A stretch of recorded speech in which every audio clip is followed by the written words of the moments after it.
মন্ত্রণালয় পর্যায়ে একটা কমিটি আমরা করেছি।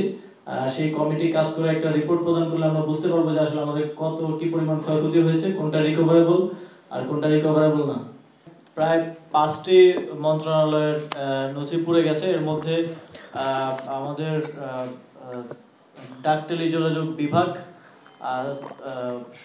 বিভাগ হচ্ছে আংশিকভাবে ক্ষতিগ্রস্ত হয়েছে। শ্রম ও কর্মসংস্থান মন্ত্রণালয় ক্ষতিগ্রস্ত হয়েছে।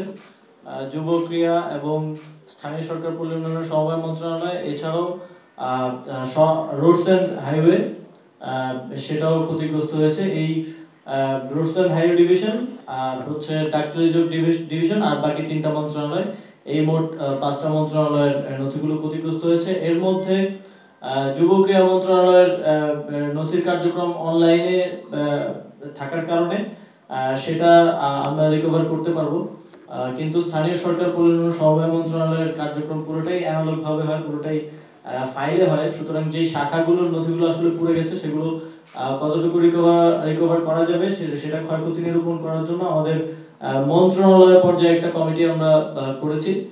সেই কমিটি কাজ করে একটা রিপোর্ট প্রদান করলে আমরা বুঝতে পারবো যে আসলে আমাদের কত কি পরিমাণ ক্ষয়ক্ষতি হয়েছে, কোনটা রিকভারেবল আর কোনটা রিকভারেবল না।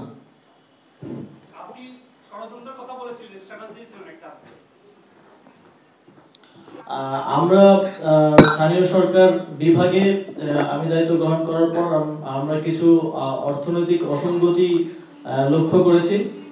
বিশেষ করে একটা জেলায়, পিরোজপুর জেলায় যেই বিভিন্ন প্রকল্পের যেই বরাদ্দ দেওয়া হতো সেখানকার পিডি সহ সেখানে পুরো একটা কার্টেল করে সেখানে অর্থ লোপাটের প্রাথমিক প্রমাণ আমরা পেয়েছি, এবং এর সাথে সাবেক মুখ্য সচিবেরও প্রাথমিক সম্পৃক্ততার প্রমাণ পাওয়া গিয়েছে। সেটার বিস্তারিত তদন্ত এখনো চলছে। তবে সেটা আমরা প্রথমে ধারণা করেছিলাম যে সেই তদন্তের যেই ফাইলগুলো ছিল মন্ত্রণালয়ে সেগুলো ক্ষতিগ্রস্ত হয়েছে, কিন্তু যেহেতু পিরোজপুর জেলায় জেলা পর্যায়ে সংগৃহীত হয়েছে, জেলা থেকে আবার আমরা ফাইলগুলো রিকভার করতে পারবো। এখন আমাদের তদন্ত কর্মকর্তারা পিরোজপুরে আছেন। তো এই যে অর্থ লোপাটের যে বিষয়টা, এটাকে আমরা রিকভার করে আমাদের তদন্ত কার্যক্রম পরিচালনা করতে পারবো।